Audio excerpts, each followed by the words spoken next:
और अब बात उत्तर प्रदेश के मुजफ्फरनगर की, जहां खबर आई कि 3 भारतीय जनता पार्टी के वरिष्ठ नेता, जिसमें कैबिनेट मंत्री सुरेश राणा, विधायक संगीत सोम समेत 3 नेताओं के मुजफ्फरनगर दंगों से जुड़े जो मामले हैं उनको वापस लिया जा रहा है। और जैसे ये खबर सामने आई, इस पर सियासत और आरोपों का सिलसिला शुरू हो गया।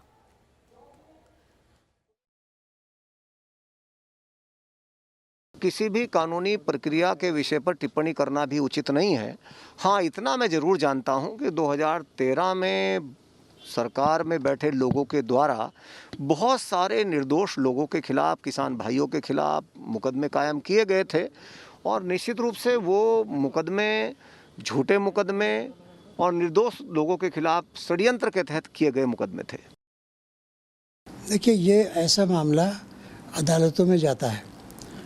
अदालत तय करती है कि इस केस की वापसी कानून के मुताबिक है कि नहीं। अगर कोई ऐसा ऑर्डर हो वापसी का, तो मुजफ्फरनगर के लोगों को, अगर वो लखनऊ में आना चाहें तो मैं उनकी तरफ से जो पिटीशन है वो फाइल करने पे तैयार हूँ। तो मुजफ्फरनगर मामले पर आने वाले वक्त में उत्तर प्रदेश में सियासत गर्मा सकती है, लेकिन बात पश्चिम बंगाल की, जहां सियासत लगातार गरमाई हुई नजर आ रही है। पश्चिम बंगाल की सियासत से जुड़ी आज 2 अहम खबरें आई। पहली खबर, शुभेंदु अधिकारी ने आज अपनी राजनीतिक ताकत दिखाई, ममता बनर्जी को सीधे चुनौती दी। और दूसरी बड़ी खबर, लेफ्ट और कांग्रेस के गठबंधन पर औपचारिक तौर पर मोहर लग गई।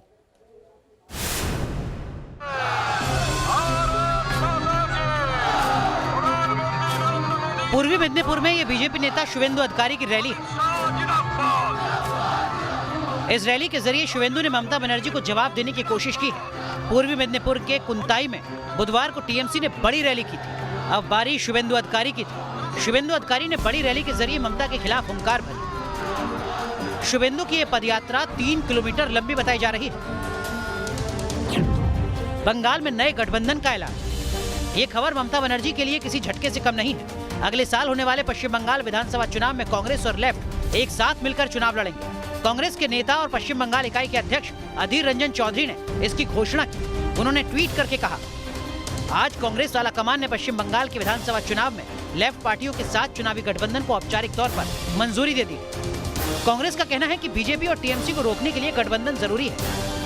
जाहिर है, ममता बनर्जी इस वक्त सबसे मुश्किल चुनौती से जूझ रही हैं। बंगाल में कई जानकारों का मानना है कि बीजेपी को रोकने के लिए लेफ्ट, कांग्रेस और टीएमसी का गठबंधन कारगर हो सकता है, लेकिन अब महागठबंधन की संभावना टूट चुकी है। Team news nation. और अब बात करते हैं कोरोना की वैक्सीन की, जिसका इंतजार सिर्फ हिंदुस्तानी नहीं बल्कि पूरी दुनिया को है। हालांकि कई जगह पर कोरोना की वैक्सीन को लेकर काम शुरू भी हो चुका है और कुछ उसी तरीके की तैयारी अब हिंदुस्तान में भी नजर आ रही है, देश की राजधानी दिल्ली में भी।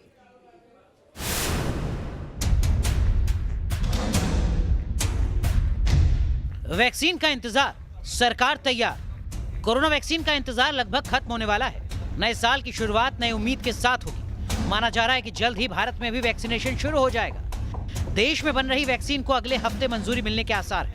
सीरम इंस्टीट्यूट ने CDSCO को ट्रायल डेटा सौंप दिया है। ट्रायल डेटा का एनालिसिस करने के बाद ही वैक्सीन को मंजूरी मिल सकती है, जिसके लिए सरकार पूरी तरह तैयार है। दिल्ली का राजीव गांधी सुपर स्पेशलिटी अस्पताल में कोरोना वैक्सीन को रखा जाएगा, जहां तैयारियां जोरों पर।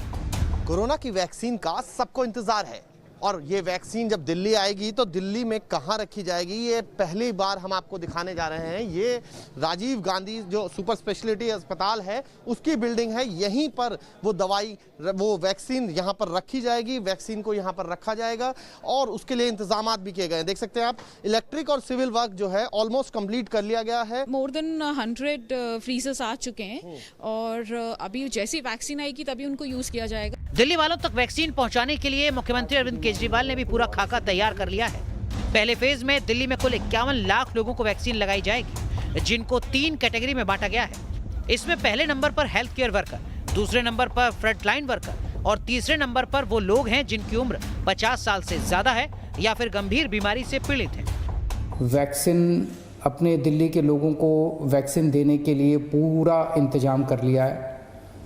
दिल्ली सरकार पूरी तरह से तैयार है केंद्र सरकार से वैक्सीन रिसीव करने के लिए, वैक्सीन को स्टोर करने के लिए और लोगों को वैक्सीन लगाने के लिए।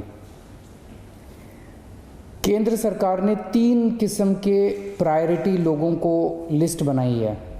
दिल्ली ही नहीं, देश के अलग अलग हिस्सों में भी वैक्सीन को स्टोर करने की तैयारियां पूरी कर ली गई हैं और लोगों तक वैक्सीन की डोज कैसे पहुंचे, इसके लिए पूरा खाका सरकार ने तैयार कर लिया है। बस इंतजार है वैक्सीन के आने का। मोहित बख्शी के साथ टीम न्यूज़ नेशन। तो हमने आपको बताया कि कोरोना की वैक्सीन तो आने वाली है, तैयारियां शुरू हो चुकी हैं, लेकिन कोरोना का कहर खत्म हो गया है ऐसा नहीं नजर आता, क्योंकि त्योहारों पर कोरोना का कहर अभी भी देखा जा रहा है। और अब इस कड़ी में जुड़ रहे हैं आने वाले 2 त्योहार, क्रिसमस और नए साल का जश्न। इस साल कोई ऐसा त्योहार नहीं जिस पर कोरोना की मार न पड़ी हो। 2020 की शुरुआत से ही कोरोना का जिंदगी के हर पहलू पर दखल बढ़ा है। अब क्रिसमस और न्यू ईयर सेलिब्रेशन पर भी इसका असर साफ दिखने लगा है। क्रिसमस पर कोरोना का असर। मुंबई, ये शहर न कभी थकता है न कभी सोता है, हर वक्त चलता फिरता रहता है।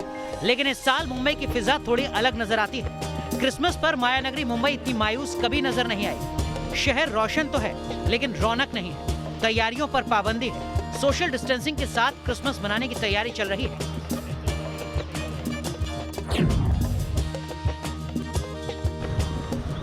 आईटी सिटी बेंगलुरु की तस्वीर भी जुदा नहीं है। क्रिसमस के मौके पर चर्च को सजाया गया है। बाजार भी क्रिसमस को लेकर सजे हैं। लेकिन महामारी की वजह से ना तो चर्च और ना ही बाजारों में ज्यादा लोग दिख रहे हैं। हम इस समय मौजूद है बेंगलुरु के सेंट मैरी बेसिलिका चर्च में, और आमतौर पर क्रिसमस के मौके पर यहाँ पर पैर रखने की जगह नहीं होती है। लेकिन आज तस्वीर कुछ अलग ही है।